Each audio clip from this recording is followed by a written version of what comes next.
কোরবানি ঈদ আসলেই কিন্তু গরুর মাংস খেতে খেতে আমাদের মুখে কিন্তু একঘেয়েমি হয়ে যায়। আর তখন একটু ভিন্ন রকম কিছু আমাদের খেতে ইচ্ছা করে। তো তেমনই একটা ভিন্ন রকম রেসিপি আজকে নিয়ে চলে আসছি। তো চলেন দেখে আসি আজকে কি কি আমি রান্না করব। তো আজকে মূলত আমি রান্না করব না, করবে আমার শাশুড়ি।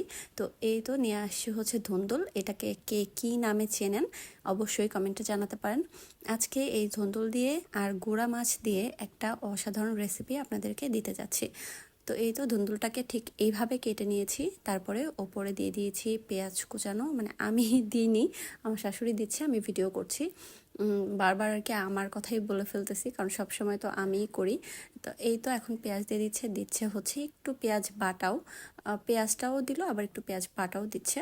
তো এখানে হচ্ছে হলুদের গুঁড়ো দিচ্ছে, তারপরে দিয়ে দিচ্ছে পরিমাণ অনুযায়ী মরিচের গুঁড়া।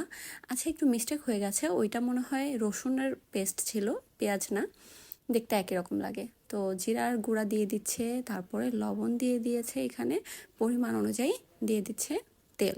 তেলের পরিমাণটা একটু বেশি দিলেই আমার কাছে মনে হয় তরকারির টেস্টটা ভালো আসে।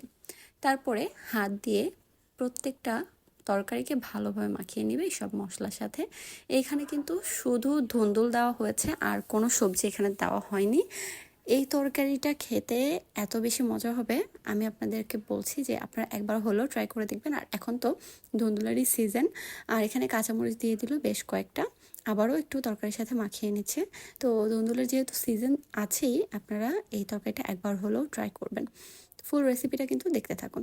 তো এই তো এখন মাখামাখি কাজটা চলছে, তারপরে দিয়ে দিচ্ছি সেই গুঁড়ো মাছ, মানে গুঁড়া মাছ। এটা যার ঘরে যেই গুঁড়া মাছ থাকবে সেটা দিলেই হবে। তো তারপরে গুঁড়া মাছটা দিয়ে আবারও তরকারির সাথে একটু ওলটপালট করে মাখিয়ে নিচ্ছে। আর ধুন্দুল যারা পছন্দ করে তারাই জানে যে ধুন্দুল খেতে কতটা মজা হয়। আর সেটা দিয়ে যদি এভাবে মাখিয়ে মাছ দিয়ে বা শুটকি দিয়ে রান্না করা হয়, তাহলে কিন্তু ভীষণ মজা লাগে।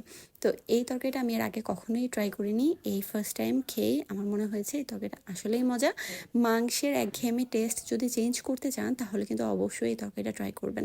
তাহলেই বুঝবেন যে হ্যাঁ, একটু মুখের টেস্টটা অনেকটাই চেঞ্জ হয়ে গেছে। তো এই তো দেখেন কড়াইতে ঢেলে নিচ্ছে, এখন একটু হাত দিয়ে সমান করে দিয়ে দিচ্ছে।